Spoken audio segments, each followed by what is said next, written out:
नमस्कार, मैं हूं मनीषा और आप सुन रहे हैं स्टोरी कार्ड पे एक और नई कहानी। आज की कहानी का शीर्षक है अपने अपने छेद। अमृता प्रीतम जी के द्वारा लिखी गई एक बड़ी ही मार्मिक कहानी है। अगर आपको ये कहानी अच्छी लगे तो ज़रूर लाइक कीजिएगा और ऐसी ढेरों कहानियाँ सुनने के लिए हमारे चैनल को सब्सक्राइब भी कीजिए। तो शुरू करते हैं आज की कहानी, अपने अपने छेद। कोई नहीं जानता, सिर्फ ईश्वर और डॉक्टर राव जानते थे कि शीना ने अपनी छाती में एक छेद छुपाया हुआ है। जिस दिन डॉक्टर राव ने वीरेंद्र के एक्सरे सामने रखकर उसकी पत्नी को अकेले में बुलाकर कहा था, मैं कह नहीं सकता कि वीरेंद्र की जिंदगी के और कितने दिन बाकी हैं। हो सकता है कुछ महीने और बीत जाएं, पर हो सकता है कि सिर्फ कुछ दिन ही। दिल के चारों हिस्सों में जो कनेक्टिव वॉल्व होते हैं उनमें से एक में छेद है, जो कुछ हफ्ते पहले के एक्सरे में भुलावे जैसा बारीक था, पर इस बार के एक्सरे में विश्वास के समान बड़ा हो गया है। और डॉक्टर राव ने ठंडी कारोबारी आवाज में कहा था, अगर यह छेद उसी तरह बारीक रहता तो उसे थकान की शिकायत तो रहती ही, पर हो सकता था कि वह कई साल जीता रहता। पर डॉक्टर को पर के आगे कुछ कहने की आवश्यकता नहीं थी।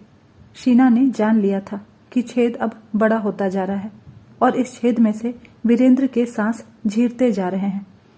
और उसने जब डॉक्टर से कहा, अगर किस्मत ऐसी ही है तो आप एक काम कीजिए, उसी तरह गूंगी रहने दीजिए जैसे वह कई महीने से है। आप वीरेंद्र को कुछ न बताइए। अब चाहे कुछ ही महीने बाकी हैं या कुछ ही दिन, मैं उसकी आखिरी सांस तक उसके साथ उसी तरह जीना चाहती हूँ जैसे हमें मिलकर हश्र तक जीना हो। तो यह सुनकर डॉक्टर राव ने जान लिया था कि शीना ने अपनी छाती में वह छेद छिपा लिया है और उसे दुनिया का कोई भी एक्सरे नहीं देख सकता।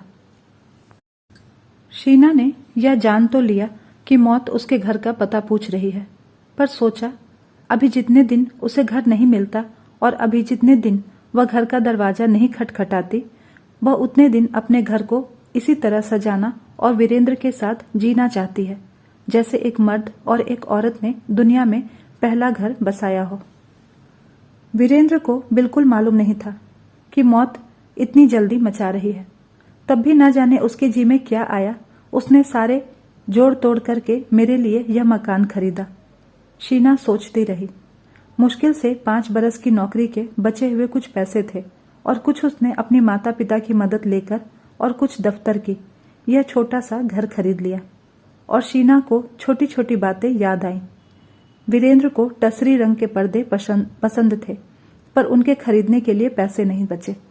घर चाहे सिर्फ 2 कमरे का ही है, पर उसमें 20 फुट का जो बगीचा है उसमें वह कलकतिया घास लगाना चाहता था। उसमें वह 2 रंगों वाली बोगनवेलिया की बेल लगाना चाहता था। उसके एक कोने में वह रात रानी और एक कोने में चंपा चमेली और सूरजमुखी के फूल भी।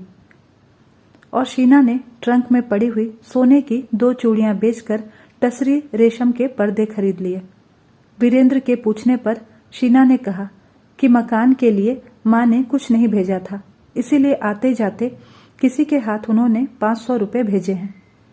शीना सचमुच मन की उस जगह पर खड़ी हो गई जहां कई झूठ भी सच के समान पवित्र होते हैं। 5 महीने पहले वीरेंद्र को बैडमिंटन खेलते हुए अचानक सांस उखड़ता सा लगा था और उसके बाद वह रोज शाम के समय अजीब थकान महसूस करने लगा था। कहीं कोई पीड़ा नहीं थी, पर जैसे हड्डियों में से रोज कुछ झड़ रहा था। और पिछले महीने से वीरेंद्र ने दफ्तर से छुट्टी ले रखी थी।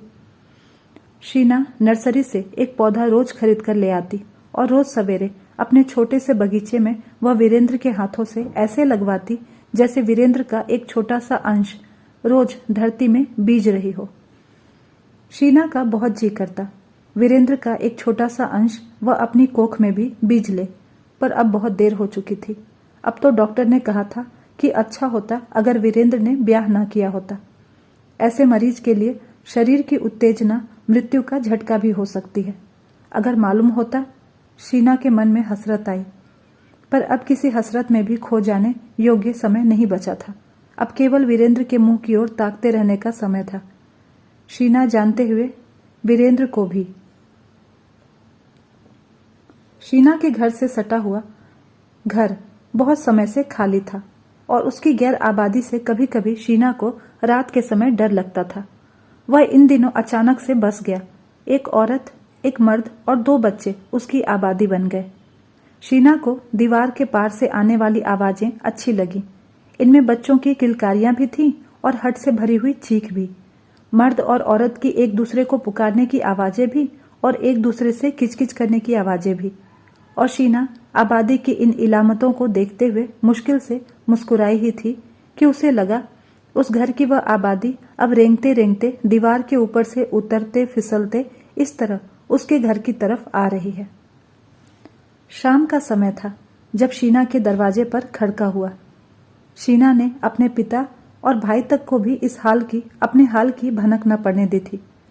वह किसी का हाल चाल पूछने के लिए आना नहीं चाहती थी। वह नहीं चाहती थी कि वीरेंद्र के मरने से पहले कोई उसे मरने की हालत में देखे।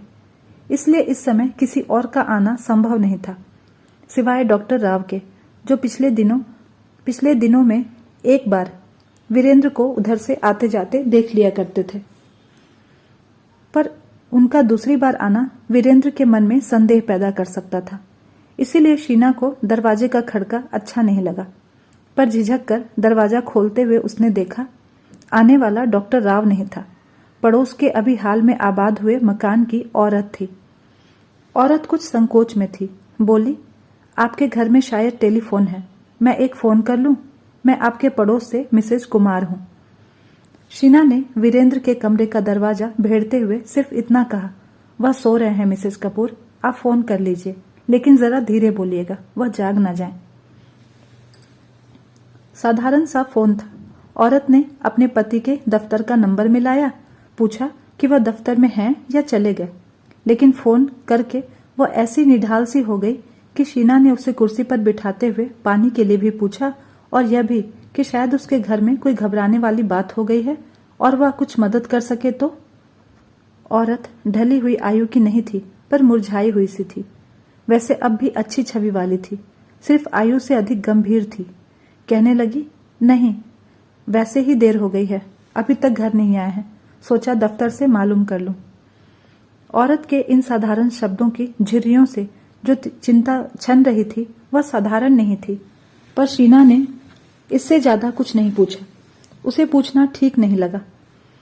औरत चली गई, पर रात को गए उसके घर से पहले मर्द के जोर जोर से बोलने की और फिर औरत के सुबक सुबक कर रोने की आवाज आई, तो शीना को अपना शाम के समय का ख्याल ठीक लगा। औरत की उदासी शायद एक दिन की नहीं थी, इसके पीछे शायद बहुत से दिन थे। वीरेंद्र की कमजोरी बढ़ती गई। वह थोड़ा सा उठता, बगीचे तक आ जाता या सिर्फ पास गुसल खाने तक ही उसके माथे पर ठंडा पसीना आ जाता और वह निढाल सा चारपाई पर इस तरह लेट जाता कि उसकी बंद आंखों से यह पता ही नहीं लगता था कि वह सोया है या जाग रहा है। और शीना घर का सब काम दबे पांव करती कि कहीं वह खड़के से जाग ना जाए। तीसरे दिन दोपहर को शीना ने खिड़की से देखा कि मिसेस कुमार बाहर से कुछ सब्जी खरीद कर आई है और फिर सब्जी को अंदर जाकर रखकर शीना के घर की तरफ चली आ रही है। शीना ने दरवाजा खड़कने से पहले ही खोल दिया। मिसेस कपूर ने झिझकते स्वर में फोन करने की आज्ञा मांगी और फिर वही नंबर, वही दफ्तर, वही सवाल और फोन बंद करते हुए वही भरी आंखों से बेसहारा सी कुर्सी पर बैठ गई। शीना ने अपने लिए चाय बनाई थी, उसी को 2 प्यालों में डालकर एक प्याला उसके आगे रख दिया। मिसेस कपूर ने रस्मी इनकार भी नहीं किया। शायद एक गरम घूंट की उसे सचमुच आवश्यकता थी, गरम घूंट की भी और शायद एक स्नेह भरी आवाज की भी। कहने लगी, शीना बहन, मैं तुम्हें भी असमय दुख देती हूँ। और शीना के भले से मन के आगे उसने अपना मन खोल दिया। मेरे पति की जिंदगी में न जाने कितनी औरतें हैं। आज जब सब्जी लेने गई, दूर से एक कार देखी, लगा वह बैठे हुए हैं और उनके बराबर एक औरत। यह भी सोचा शायद मेरे मन का वहम है, वह तो दफ्तर में बैठे हुए होंगे, इसलिए फोन किया। वह सचमुच दफ्तर में नहीं है, सो वही थे और उनके साथ न जाने कौन थी। और मिसेस कुमार ने बताया कि जिस इलाके में वे लोग पहले रहते थे, उस घर के बिल्कुल पड़ोस में रहने वाली औरत के यहाँ मिस्टर कपूर ने आने जाने का संबंध जोड़ लिया था और कहा, मैंने सोचा इस घर में बदल कर आ जाएंगे, इस घर में बदल कर आ जाएंगे तो यह सिलसिला खत्म हो जाएगा। पर यहाँ भी यह पता नहीं कौन है, कोई नहीं मालूम होती है। और मिसेस कपूर ने भरी हुई आंख से कहा, जब शाम होती है मेरा आदमी घर नहीं आता। सोचती हूँ ना जाने इस समय वह किसी के पास होगा। उनका रास्ता देखते हुए भी रोती हूँ और जब घर आ जाते हैं तब उन्हें देखकर भी रोती हूँ। शीना का मन भर आया। उसका पति जो ना जाने किस किस के पास जाता है, रात पड़ने पर घर तो लौट आता है अपनी पत्नी के पास, पर मेरा पति जल्दी वहां चला जाएगा जहां से वह कभी लौटेगा ही नहीं और मेरे पास इंतजार करने के अलावा कुछ भी नहीं होगा। और शीना के चेहरे पर जब पिलापी फिर गई। मिसेस कपूर ने अपनत्व से पूछा, शीना बहन, तुम्हारे पति बीमार हैं? मैं बहुत दिनों से देख रही हूँ, वह दफ्तर नहीं जाते, कहीं भी बाहर नहीं जाते। तो शीना का मन उमड़ आया और जो मन का छेद उसने किसी को नहीं दिखाया था, मिसेस कपूर को दिखा दिया। मिसेस कपूर ने कहा, कुछ नहीं, पर उसके मन में एक ईर्ष्या सी पैदा हुई। यह कितनी भाग्यवान औरत है। इसका पति आखिरी सांस तक इसका पति है। वह मरकर भी इसके लिए जीता रहेगा और यह उसकी एक एक याद को जिएगी। उसके लगाए हुए पौधों पर फूल आएंगे। इसे हर पत्ती में और हर रंग में अपने पति की महक आएगी। और शीना भरी हुई आंखों से उठकर जाती हुई मिसेस कपूर की पीठ की ओर देखती रही। मुझसे तो इसका नसीब अच्छा है। जब उसका पति आता है तो उससे लड़ तो सकती है, उसके आगे रो तो सकती है, पर मैं किससे लड़ूंगी? मैं किसके आगे रोऊंगी? और शीना के कानों में अपनी और वीरेंद्र की वह आवाज भर गई। जब वीरेंद्र बाहर से आता, उसके लिए फूल ले आता और कहा करता, ओ मेरी इकलौती बीवी, देख। और शीना उसके कंधे पर सिर रखते हुए कहा करती थी, मेरे इकलौते खाविंद, अपने हाथों से मेरे बालों में लगा दो। और आज बगीचे का एक ताजा खिला फूल तोड़कर वीरेंद्र के कमरे में रखते हुए शीना को लगा कि उसकी छाती का छेद बहुत बड़ा हो गया है। तो दोस्तों, ये थी अमृता प्रीतम जी की कहानी अपने अपने छेद। आशा करती हूँ आपको ये कहानी जरूर अच्छी लगी होगी। धन्यवाद।